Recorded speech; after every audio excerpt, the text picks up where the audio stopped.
Kan ada dua mazhab sekarang pendekatan masyarakat. Mazhab pertama mengatakan masyarakat Pak Anies nggak mungkin turun level. Artinya dia udah terlanjur tokoh nasional. Artinya nggak akan turun lagi ke DKI gitu. Artinya lapangan akan datar. Nah, peluang-peluang yang nama-nama tadi kan semakin besar. Ya, kalau nggak maju Pak Anies. Kalau nggak maju. Tapi ada juga mazhab yang kedua, Pak Anies ini harus maju. Karena apa? Harus ada punya panggung supaya lampunya nggak redup.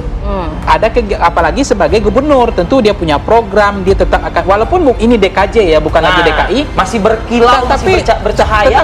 Tetap di sini kan jadi seksi karena ini DKI ini santer sebagai epicentrum etalase politik nasional. Wacana untuk memunculkan Anies Baswedan kembali bertarung di Pilkada DKI Jakarta 2024 mulai menjadi pembicaraan publik. Langkah itu sebagai upaya untuk mempertahankan popularitasnya ketika akan kembali berkontestasi pada Pilpres 2029. Bahkan, analisis politik Pangi Syarwi mengatakan, jika elektabilitas Anies Baswedan saat ini melebihi 50% dengan kepuasan publik lebih dari 80%. Kalau di approval ratingnya Pak Anies, walaupun survei itu saya pernah survei itu, kepuasan Pak Anies itu memang sudah di atas 50%. Dia sudah hampir 60, elektabilitasnya ya, bukan kepuasan ya. Kalau kepuasan udah 80-70%. Nah, artinya kalau Anies maju, simulasi pertama ketika Anies maju, mungkin agak bersusah payah partai untuk menyiapkan lawan tanding yang selevel melawan Anies. Kalau Ahok Anies versus Ahok?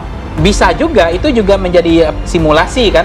Apakah kedua ini akan bertarung kembali atau akan berpasangan?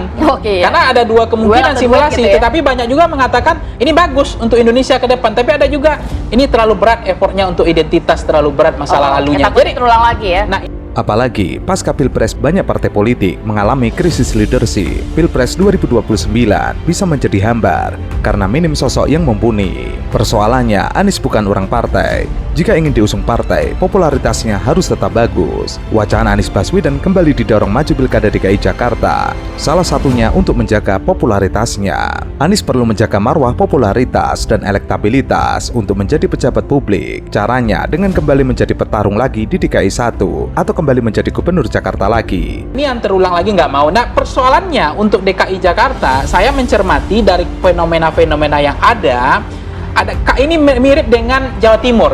Yang namanya Ibu Khofifah. Ketika Pak Anies maju, partai-partai menurut dugaan saya akan lebih banyak untuk mau bersanding bersama Anies.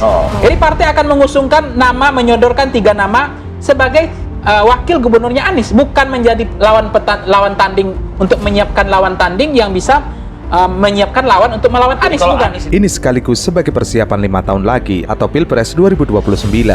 Jika Anies bertarung lagi di Pilkada DKI Jakarta 2024, kans menang sangat terbuka lebar karena rakyat yang sudah ada di DKI Jakarta sudah merasakan hasil kerja nyata yang dibuat oleh Anies Baswedan. Artinya, dibandingkan kandidat lainnya yang akan melawan Anies di Pilkada DKI Jakarta, partai akan merapat dan partai akan berupaya menyodorkan wakilnya. Nah, tetapi ada juga kemungkinan seperti apakah betul ada mau partai mengusung Pak Anies, itu kan juga problematik. Jangan-jangan nggak ada partai yang mau mengusung kan itu. Tapi kalau ada yang mengusung, Pak Anies juga mengatakan kalau jadi menteri oke. Tapi kan nggak ada juga sinyal mau jadi menteri. Kalaupun jadi menteri ada kemungkinan di-reshuffle kan. Tapi kalau jadi kepala daerah nggak mungkin di-reshuffle. Jadi pertimbangan ini makanya saya lihat statementnya Pak Anies sejauh ini belum pernah ada sinyal alarm atau sense of politiknya dia menolak pilkada DKI kan? Belum pernah kan? Untuk menjaga popularitas dan elektabilitas, sebaiknya Anies maju lagi dan menjadi pejabat publik. Setidaknya panggung itu untuk menjaga popularitasnya tergerus. Namun masyarakat mengingatkan, jika aura gerakan perubahan harus tetap terjaga. Ketika Anies nanti menjadi gubernur DKI Jakarta lagi, Anies juga harus tetap kritis terhadap pemerintah pusat yang tidak pro rakyat. Anies harus berani mengkritik kebijakan pusat yang dianggap tidak tepat. Itu artinya, cenderungnya ya. Artinya dia masih punya kans untuk mau maju gitu, untuk menjaga ritme panggung dia tadi. Sejauh ini kan beliau nggak punya panggung lagi. Dia bukan ketua umum partai.